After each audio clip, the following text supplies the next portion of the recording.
साध्वी विभा से जानिए ग्रह नक्षत्रों की दशा और जीवन से जुड़ी समस्याओं का समाधान। संपर्क सूत्र 9935111366। ओम विष्णवे नमः।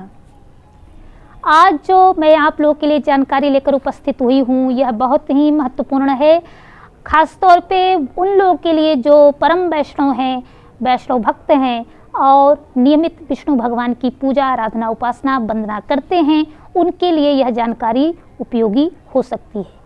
तो अगर आप पुराणों का अध्ययन करते हैं, आप शैव हैं, अगर मान लीजिए किसी भी प्रकार के उपासक हों, वैसे विष्णु भक्त और शिव उपासक, हर प्रकार के उपासकों को पुराणों में रुचि रहती है, पुराण पढ़ते हैं, अध्ययन करते हैं। तो यदि आप पुराण का अध्ययन करते हैं, आप पुराण पढ़ते हैं, तो वो कौन सी ऐसी तिथि है जिस पर पुराण पढ़ने से आपको जो है फल, कौन कहे दंड भुगतना पड़ता है, तो वो कौन सी तिथि है वो मैं आपको बताने जा रही हूँ। तो आप ये जान लीजिए कि एकादशी को आप उपवास रखते हैं, द्वादशी तिथि को पुराण नहीं पढ़ना चाहिए। उसके पीछे का मैं आपको कारण भी बताती हूँ। पहले तो आप ये गांठ बना लीजिए कि द्वादशी तिथि को भूल कर भी पुराण का अध्ययन, पुराण का कथन, पुराण का वाचन नहीं करना चाहिए।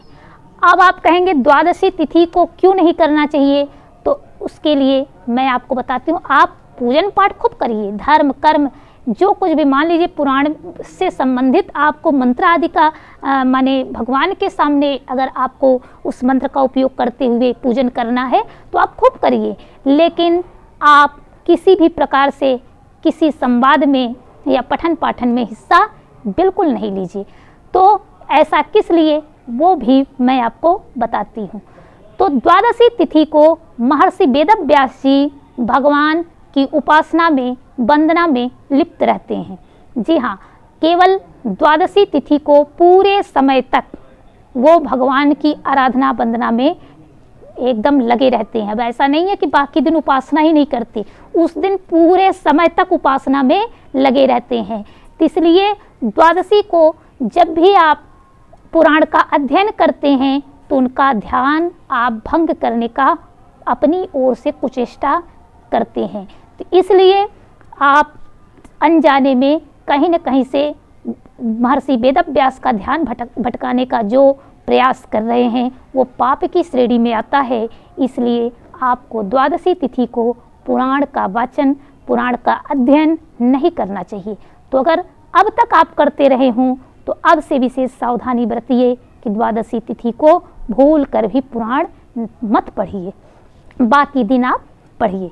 अगर मान लीजिए आप संकल्प लिए हैं आप पुराण का अध्ययन करने का कि मैं 1.25 महीने में फला पुराण जो है पूर्ण कर लूँगा, या 9 दिन में मैं फला पुराण पढ़ने वाला हूँ, मैं माने कुछ लोग का ऐसा चलता है कि मैं प्रत्येक दिन इतना इतना पढ़ता हूँ, तो भी आप द्वादशी तिथि को यानी विश्राम करके त्रयोदशी से शुरू करते हैं, 13 से शुरू करते हैं। तो ऐसा मत सोचिए कि हम संकल्प लिए हैं तो अनवरत करना ही लाभप्रद होगा। नहीं, द्वादशी को छोड़ करके 13 से करिए, आपको पूर्ण लाभ होगा। लेकिन अगर द्वादशी को करेंगे तो लाभ की जगह आपको हानि उठानी पड़ेगी।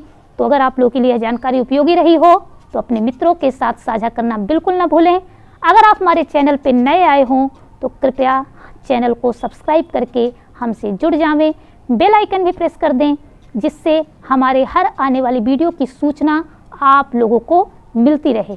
तो बने रहे हमारे साथ। शुभम भूयात। ओम नमः शिवाय।